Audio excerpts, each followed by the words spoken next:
جی السلام علیکم ورحمۃ اللہ وبرکاتہ۔ جیسے کہ ہمارا قرآن کریم سیکھنے اور سکھانے کا جو سلسلہ چل رہا ہے، اب وہ الحمدللہ تختی نمبر 17 کے اندر پہنچ چکا۔ آج ہم تختی نمبر 17 کو یہاں سے لے کر یہاں تک اچھی طریقے سے پڑھنے والے اور سمجھنے والے، اور یہاں سے یہاں تک ہم اس کی اچھی طریقے سے مشق کرنے والے ہیں۔ چلیے میرے ساتھ اب تختی نمبر 17 کو آپ اچھی طریقے سے پڑھ بھی لیجئے اور اس کو سمجھ بھی لیجئے، یہ اس کے اندر کہنا کیا چاہتے ہیں۔ بسم اللہ الرحمن الرحیم۔ تختی نمبر 17، وقف کرنے کے قاعدے۔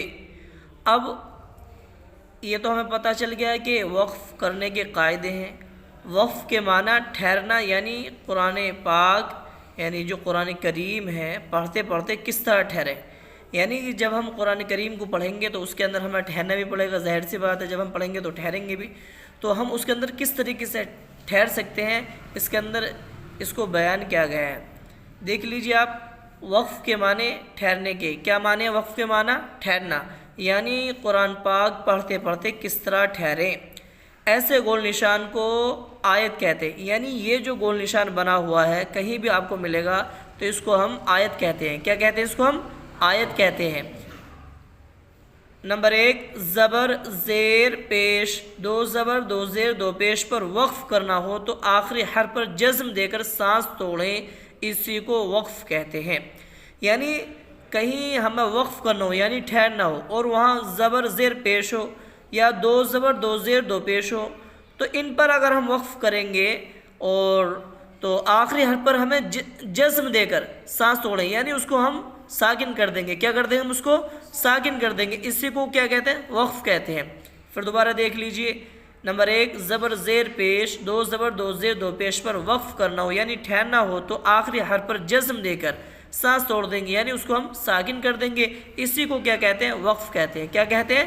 وقف کہتے ہیں۔ نمبر 2، دو زبر پر وقف کرنا ہو تو ایک زبر کے ساتھ الف پڑھا جاتا ہے، جیسے احدن سے احد، یعنی اس کے نمبر 2 کے اندر یہ کہہ رہے ہیں دو زبر پر وقف کرنا ہو یعنی دو زبر ہو کہیں لکھے ہوئے اور وہاں آپ کو ٹھہرنا ہو تو وہاں ایک زبر کے ساتھ الف پڑھا جاتا ہے۔ دیکھیں آپ، دو زبر پر وقف کرنا ہو تو ایک زبر کے ساتھ الف پڑھا جاتا ہے۔ کیا پڑھا جاتا ہے؟ ایک زبر کے ساتھ الف پڑھا جاتا ہے، جیسے احدن سے احد۔ نمبر 3، گولتا، یعنی ایسے گولتا بنی ہوئی ہو اور اس پر ہمیں ٹھہرنا ہو یعنی وقف کرنا ہو تو ہم کیا کریں؟ گولتا پر وقف کرنا ہو تو وہ ہائے ساکنہ یعنی ہا بن جاتی ہے۔ کیا بن جاتی ہے؟ وہ ہا بن جاتی ہے، جیسے جاریتن سے جاریہ، یعنی پہلے کیا تھی؟ گولتا تھی، اس کے اوپر دو پیش کی تنوین بنی ہوئی تھی، لیکن اس پر ہم نے وقف کر دیا تو اب یہ کیسی بن گئی؟ ہا بن گئی۔ کیا بن گئی؟ ہا بن گئی۔ جاریتن سے جیسے جاریہ، یعنی تعوذ اور تسمیہ کو زبانی یاد کرایا جائے، یہ آپ نے یاد کر لیا۔ تختی نمبر 1 کے اندر تعوذ اعوذ باللہ من الشیطان الرجیم کا نام ہے، اور تسمیہ بسم اللہ الرحمن الرحیم کو کہتے ہیں، یہ سب آپ کو یاد ہے۔ مجھے امید ہے کہ یہ سبق آپ کو یہاں تک سمجھ میں آ گیا ہوگا، آپ کو اس کو اچھی طریقے سے بغیر دیکھے یاد کر لینا ہے، کریں گے نا انشاءاللہ؟ انشاءاللہ۔ چلیے اب میرے ساتھ آپ اچھی طریقے سے تعوذ اور بسم اللہ کی اور الحمد سے لے کر لاغیہ تک اچھی طریقے سے آپ مشق کر لیں۔ پڑھیں میرے ساتھ۔ اعوذ باللہ من الشیطان الرجیم، اعوذ باللہ من الشیطان الرجیم، بسم اللہ الرحمن الرحیم،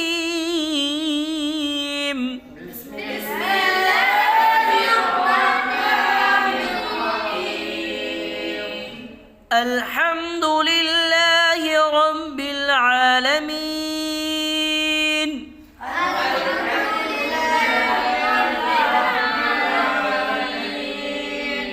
ایاک نعبد و ایاک نستعین،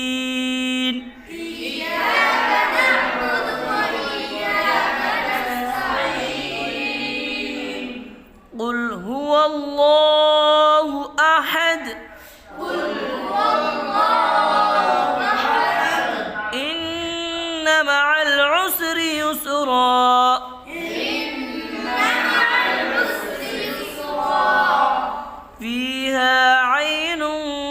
جاریہ تسقى من عين آنية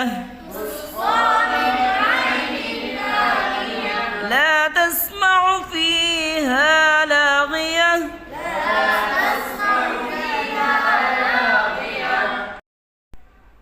چلیے اب آپ جو ہے نا اس سبق کو سمجھ لیجیے.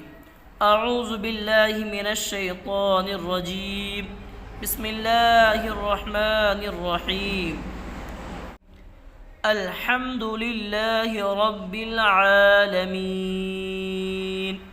یہ دیکھ لیجئے اوپر لکھا ہوا تھا کہ زبر زیر پیش دو زبر دو زیر دو پیش پر وقف کرنا ہو تو آخری حرف پر جزم دے کر سانس توڑیں، اسی کو وقف کہتے ہیں. ایسے گول نشان کیا کہتے ہیں؟ آیت کہتے ہیں. اور لہٰذا اب ہم نے عالمین پر وقف کیا ہے تو نون کے اوپر کیا ہے؟ ایک زبر ہے. کیا بنا ہوا ہے؟ ایک زبر ہے. تو لہٰذا اب ہم اس کو جب وقف کریں گے عالمین کو تو یہ کیا بن جائے گا؟ ساکن. کیا بن جائے گا؟ نون. یہ اب نون کے اوپر حرکت نہیں رہے گی بلکہ یہاں جزم آ جائے گا. کیا آ جائے گا؟ جزم آ جائے گا. تو جب جزم آ جائے گا تو خود ہی نون ساکن کہلائے گا. جیسے الحمد للہ رب العالمین. اسی طریقے سے آگے ہے ایاک نعبد و ایاک نستعین.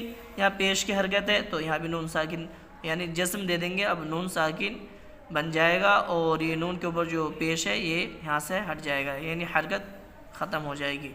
قل هو اللہ احد. یہاں دو پیش ہیں تو لہذا یہاں بھی صرف کیا رہے گا؟ جزم رہے گا دال کے اوپر. دو پیش یہ بھی ہٹ جائیں گے. کیا ہو جائیں گے؟ دو پیش ہٹ جائیں گے. دال کیا کہلائے گا پھر؟ ساکن کہلائے گا. ان مع العسر یسرا. انہوں نے آگے کہا ہے کہ دو زبر پر وقف کرنا ہو تو ایک زبر کے ساتھ الف پڑھا جاتا ہے جیسے احدن سے احدہ.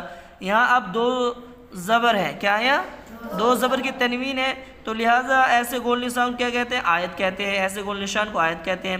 لیکن اب ہمیں یہاں ٹھہرنا ہے یعنی رکنا ہے دو زبر پر. تو اب ہم یہاں صرف زبر کے ساتھ الف ملا کر کے پڑھیں گے جیسے یسرا. کیسے پڑھیں گے ہم؟ زبر کے ساتھ الف پڑھا جائے گا. کیسے؟ یسرا. اب دو زبر کے ساتھ نہیں پڑھنا بلکہ صرف ایک زبر کے ساتھ الف پڑھیں گے جیسے ان مع العسر یسرا فیہا عین جاریہ. اب آپ آگے دیکھ لیجیے انہوں نے آگے بیان کیا ہے گولتا پر وقف کرنا ہو تو لہٰذا وہ ہائے ساکنہ ہا بن جاتی ہے یعنی جب ہم اس پر وقف کریں گے تو یہ جو دو تنوین ہے یہ ختم ہو جائیں گی. یہاں سے دو پیش کی جو تنوین ہے یہ ختم ہو جائیں گی. پھر یہ گولتا کیا بن جائے گی؟ ہا. کیا بن جائے گی؟ ہا. اس کو کیا کہتے ہیں ہم؟ ہائے ساکنہ. کیا کہتے ہیں اس کو؟ یعنی ایسی ہا جو ساکن ہو. جو ساکن ہو. فیہا عین جاریہ تسقى من عین آنیہ. یہاں بھی یہی قاعدہ ہوگا جو دو پیش کی تنوین میں ہوا یہاں دو زیر کی تنوین میں یعنی جب ہم آیت کریں گے تو یہ بھی ہائے ساکنہ بن جائے گی. لا تسمع فیہا لاغیہ. یہ انہوں نے اگلی مثال دو زبر کی دے دی. کس کی دے دی؟ دو زبر تنوین کی دے دی. مجھے امید ہے کہ یہ سبق آپ کو اچھی طریقے سے سمجھ میں آ گیا ہوگا. لیکن آپ کو کھڑا زبر ہے الف مدہ ہوگا تو اس کا بھی خیال رکھتے ہوئے پڑھنا ہے. اسی طریقے سے عین تو یہاں یا مدہ ہے اس کا بھی خیال رکھنا ہے. اسی طریقے سے عین دو تنوین کے بعد میں حرف اخفا کے 15 حرفوں سے جیم آ رہا ہے اس لیے یہاں اخفا کرتے ہوئے آپ کو پڑھنا ہے. تسقى من عین نون ساکن کے بعد میں حروف حلقی کے 6 حرفوں میں سے عین آ رہا ہے. حروف حلقی کا بھی آپ کو خیال رکھتے ہوئے پڑھنا ہے یعنی کہ اظہار اخفا ان سب قاعدوں کو آپ اچھی طریقے سے دیکھ لیں اور یہاں پر اپلائی کرتے ہوئے. بس اب آپ کو ایک بات یاد رکھنی ہے. تختی نمبر 17 یہاں سے لے کر یہاں تک بغیر دیکھ یاد کر لینا ہے تاکہ آپ کو یہ سب نشانات اچھی طریقے سے یاد ہو جائیں جو نشان انہوں نے بتلائے ہیں کہ کیسے وقف کیا جاتا ہے یعنی کیسے ٹھہرا جاتا ہے. اور یہاں سے لے کر آپ کو اچھی طریقے سے مشق کرنی ہے. مشق کرتے ہوئے آپ کو خیال رکھنا ہے گننا کا اخفا کا ان سب کا خیال کرتے ہوئے اظہار حلقی کا آپ کو پڑھنا ہے. پڑھیں گے نا انشاءاللہ؟ انشاءاللہ.